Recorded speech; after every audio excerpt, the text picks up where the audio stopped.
Hey, all my elementary friends, Miss Susie here. Great to spend the day with you. Hope you all are doing well and still finding joy. I know our Chiefs lost, but we're super proud of them and we can still find joy, remember.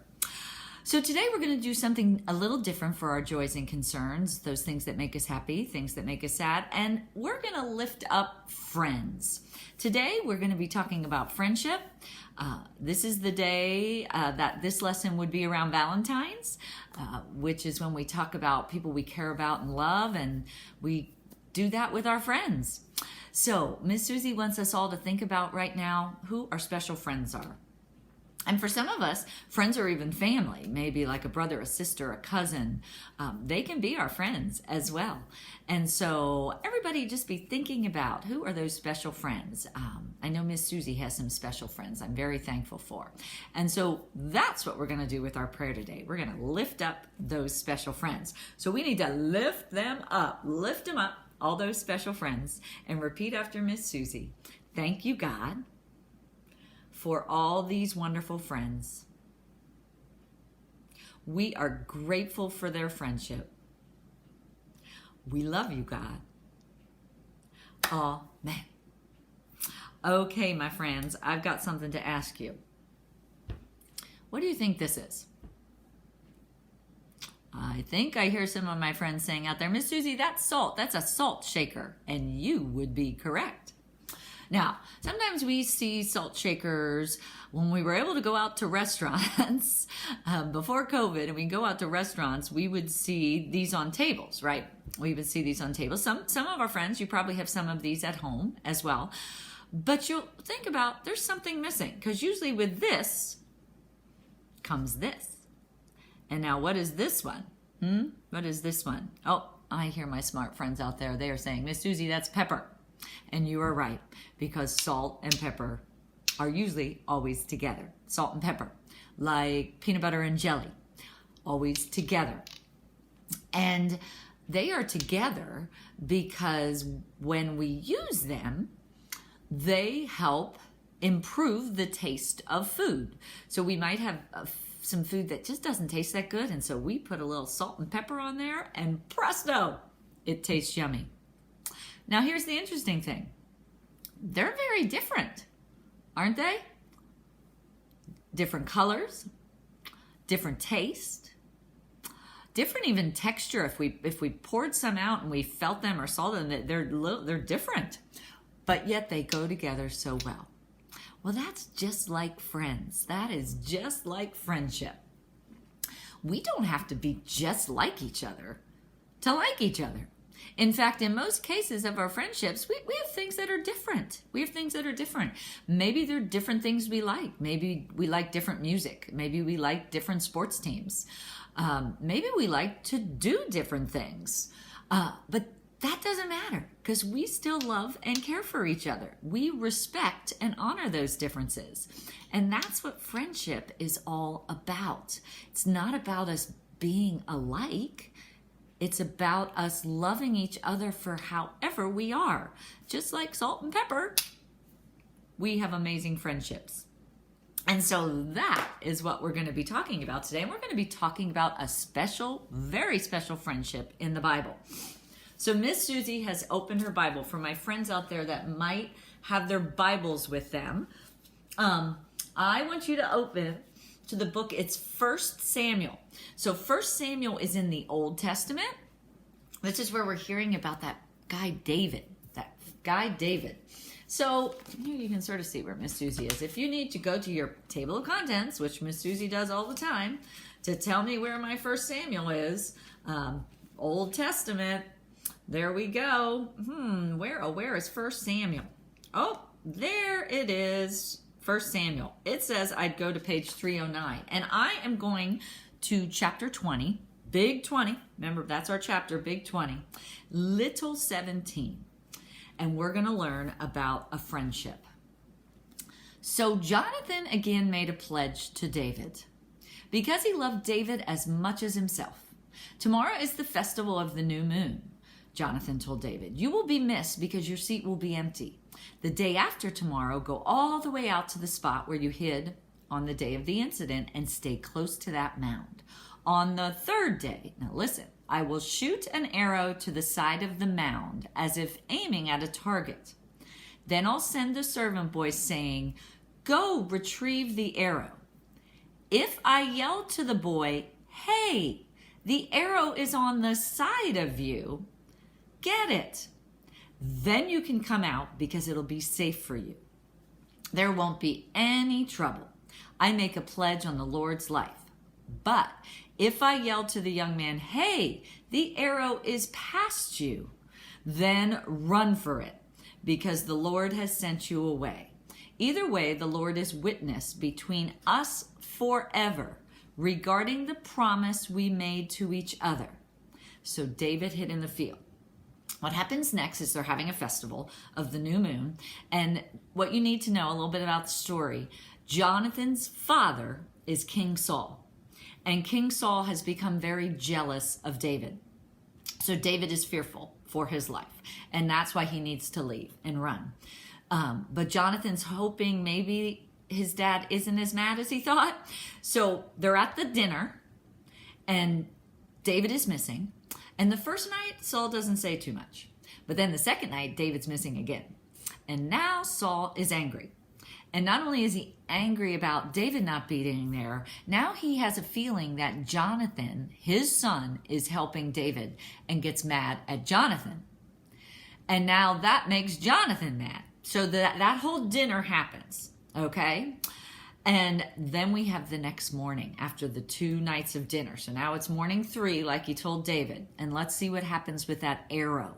Remember, he said he was going to shoot the arrow. So in the morning, Jonathan went out to the field for the meeting with David and a young servant boy. He said to the boy, go quickly and retrieve the arrow that I shoot. So the boy ran out and he shot an arrow beyond him. When the boy got to the spot where Jonathan shot the arrow, Jonathan yelled to him, isn't the arrow past you? Do you remember what that meant? Remember in the start of the story, he said, if it was beside you, one thing, if it was past you, another. Well, let's see if you got it right. Jonathan yelled again to the boy, quick, hurry up. Don't just stand there. So Jonathan's servant boy gathered up the arrow and came back. The boy had no idea what happened. Only Jonathan and David knew. Jonathan handed his weapons to the boy and told him, get going, take these back to town. As soon as the boy was gone, David came out from behind the mountain and fell down, face on the ground, bowing low 3 times. The friends hugged each other and cried with each other, but David cried hardest. Then Jonathan said to David, go in peace. Because the 2 of us made a solemn pledge in the Lord's name when we said, the Lord is witness between us and between our descendants forever. Then David got up and left, and Jonathan went back to town. So Jonathan warned, he said when the arrow went past, David would have to flee. He knew his father had become so jealous and angry that David was in trouble and he needed to help David get away. And they were going to be friends forever. So let me ask you some things. Let's see. So how would you describe their friendship? If you were trying to tell someone about David and Jonathan, how might you describe their friendship? I don't know. I thought it was pretty amazing. I mean, really, Jonathan picked David over his father, but he knew his father was wrong. That's the part you need to understand about Saul. Saul had no reason to be this angry with David. He was just jealous. And this is what happens with jealousy. It makes us do things we shouldn't. So Jonathan chose David. And this was like promise forever. They used words like forever and pledging and promise. I think that was a pretty serious friendship, pretty awesome friendship. So that's a tough question there. Like Jonathan chose David over his father. I don't know that I could choose a friend over family. I mean, I guess if I knew my family was wrong, like Saul was wrong in how he was treating David, then maybe I could be like Jonathan and support my friend over my family. I just have to ask that. Now, here is the amazing thing. You all have a forever friend as well. And I know you're thinking about some of your friends you have around you right now, and they're wonderful friends, but I'm going to tell you about the very best forever friend, and you've got him. And that's Jesus. You have a forever friend in Jesus. Jesus is with you forever, for always, loves you unconditionally all the time. So if you're ever feeling sad and alone, don't ever forget that you have the very best forever friend you could ever have, and that's Jesus. So we have a couple fun puzzles, depending on your age group. Miss Susie had sent a couple different puzzles. So my kindergarten and first friends, you're looking at this one, and that's True Friends. I think you probably know who's down here, David and Jonathan, and you're going to figure out a message. Miss Susie's going to help you get started. My older friends, you've got a tricky little code here, and here's what Miss Susie wants to tell you. You can do either one. You can do either one, my friends. But then this is like a Morse code. So I'm going to start just with this one to give you an idea how to do it. And so our directions are: find out what Jonathan said to David by circling the capital letters in the winding list. And then you're going to transfer those down here. So if Miss Susie is looking at this, I'm going to use, Miss Susie happens to have a pen. I see a capital G, right? That's or what we might call uppercase. Some of you call that an uppercase G.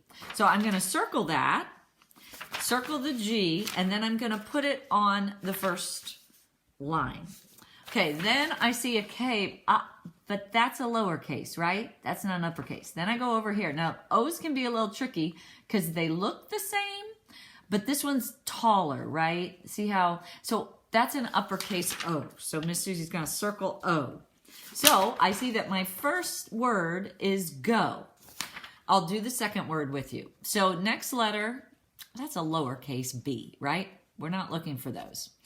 Oh, then what comes next? I believe that's an uppercase I, right? Uppercase I. So they told me to circle it, and then I put it at the bottom. Then, okay, so here's a good example. There's that O again. Now we can really see the difference. We got an uppercase O, lowercase O.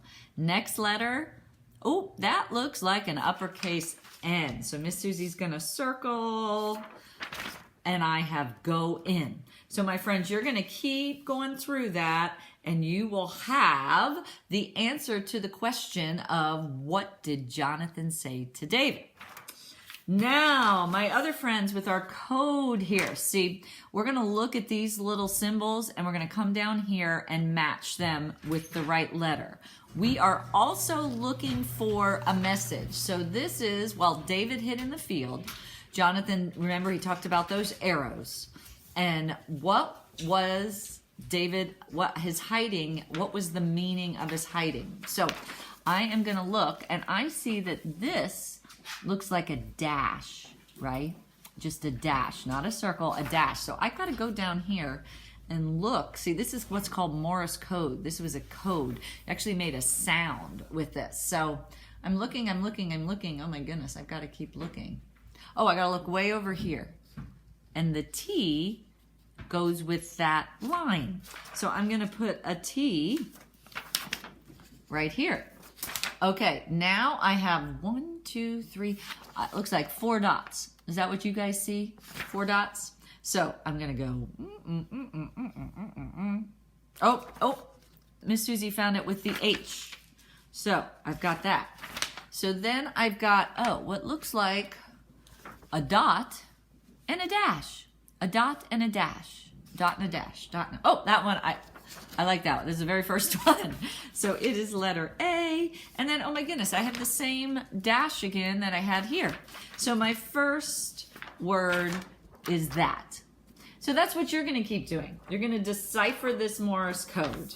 So my friends, you can be working on your codes. And if you want, you can email Miss Susie with the answers you get to those. Well, my friends, it has been an awesome, awesome, wonderful day sharing with you. I consider you my friends. You hear Miss Susie always say, my friends.